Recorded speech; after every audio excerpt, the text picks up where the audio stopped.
जी, आप देख रहे हैं प्रोग्राम खबर की खबर यूट्यूब चैनल इंकशाफ से प्रोफेसर अमजद नज़ीर नाज़क हल्की फुल्की खबरों पर हल्का फुल्का तबसरा लेकर हाजिर है। ये खबर हमारे सामने है कि एक साल के दौरान पाकिस्तानी रुपया एशिया की बेहतरीन करेंसी करार, यानी पिछले एक साल में पाकिस्तानी रुपये ने इतनी तरक्की की है कि वो एशिया की सबसे बेहतरीन करेंसी बन गया है।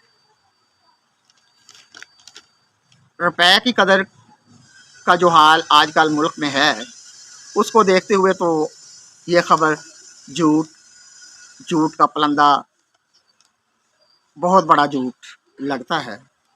लेकिन जिन्होंने बोला है, आप ये सोचें उन्होंने किस दिल गुर्दे से ये बात कही होगी या बयान दिया होगा।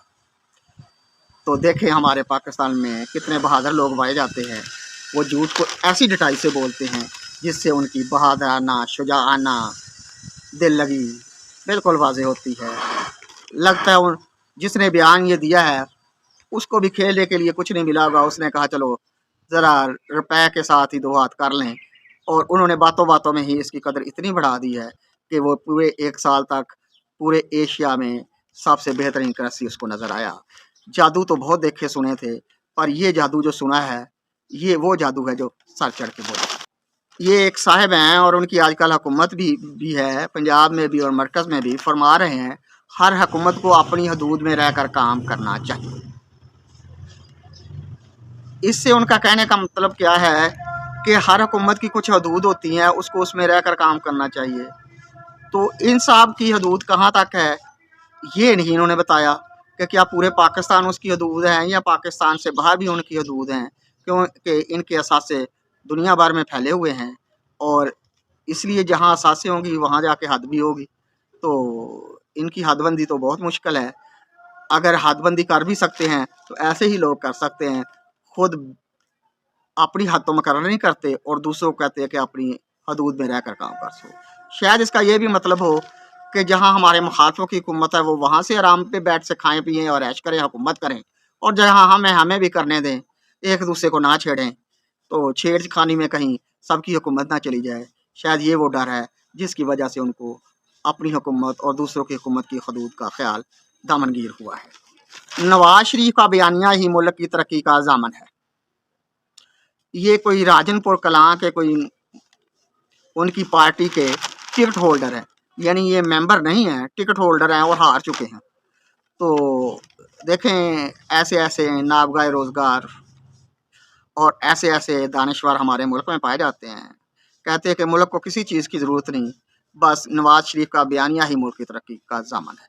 यानी अगर आप ये चाहते हैं कि मुल्क तरक्की करे तो बस इस बयानिए को सुनते रहें और मुल्क तरक्की करता जाएगा।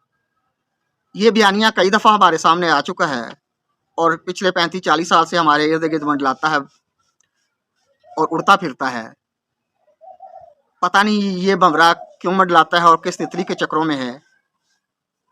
ये तरक्की की तितली आज तक किसी के हाथ में नहीं आई, तो अब भला वो कैसे आएगी।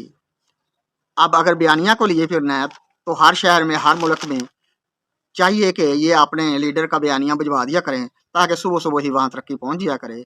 और अगर बयानिया डबल भिजवा दिया जाए तो रात को भी बयानिया चला जाना चाहिए ताकि रात को भी वहाँ तरक्की होती रहे, क्योंकि सिर्फ दिन की तरक्की ठीक नहीं, तरक्की में कोई बैलेंस भी होना चाहिए। दिन दुगनी और रात चुगनी तरक्की करनी चाहिए। जो बयानिया है शायद कोई ये जंतर मंतर तंत्र किस्म की चीज़ है, जैसे वो जादूगर करते हैं या छू मंत्र पढ़ते हैं तो खुल जा सिम सिम वाली बातें करते हैं। तो इस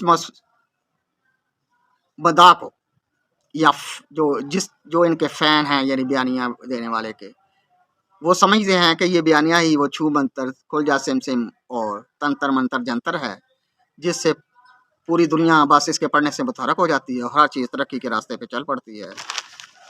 तो हमें अब और दानिश्वरों की क्या ज़रूरत है, बल्कि इस दानिश्वर की भी ज़रूरत नहीं। ऐसा कुछ हो सकता है और बेहतर हो सकता है और अच्छा हो सकता है अगर हम ऐसे कुछ बयानिए और उनकी कापियाँ कर लें। आजकल फ़ोटोस्टेट का ज़माना है, फ़ोटोस्टेट ही कर ली जाए और हर शहर कस्बे में हर जगह ये बयानिया पहुँचा दिया जाए। तरक्की हो ना हो, तरक्की का ज़ामन तो वहाँ पहुँच जाएगा। तो सदके जाएँ हम ऐसे बदाहों को जो सिर्फ बयानिए पर इक्तफ़ा कर लेते हैं اور یہ بہت بڑا کارنامہ ہے جو پاکستان کے سیاسی کارکنان کی سر انجام دے سکتے.